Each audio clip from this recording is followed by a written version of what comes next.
Cari amici di Sapori, bentrovati. Sono Ugo Nicosia, docente di Fondazione Italiana Sommelier Vivenda.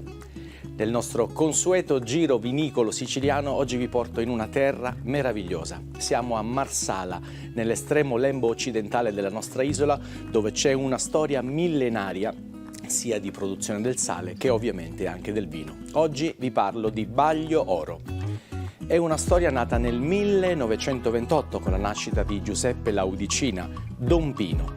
Don Pino che è sempre stato amante della terra e del vino, ma che per sostenere la famiglia si è dedicato nella sua giovinezza all'arte orologiaia e orafa. Insieme al figlio Francesco e al genero Michele, nel 2008 nasce Baglio Oro, qui in quello che era Contrada Perino, dove c'erano gli antichi bagli di famiglia, nella zona collinare di Marsala. Attualmente sono 500.000 le bottiglie prodotte esportate in ben 24 paesi del mondo.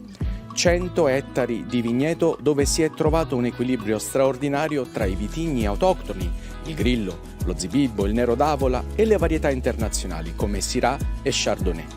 Grande attenzione per l'azienda anche al tema della sostenibilità sia nella linea Guardiani, quella delle contrade, quella dei respiri, delle bollicine, persino fino a quelli dei vini da appassimento.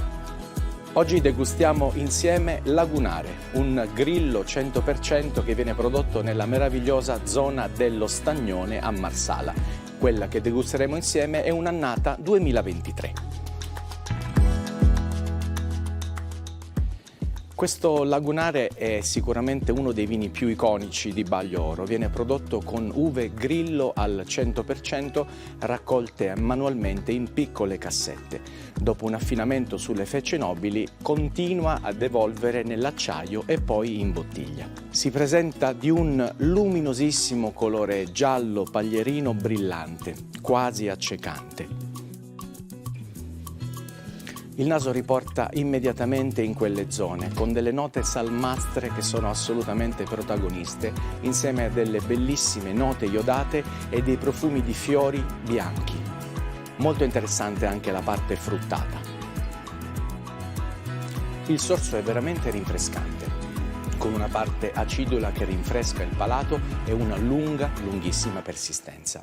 La parte salmastra coccola le papille gustative facendoci vivere un sogno della Sicilia occidentale.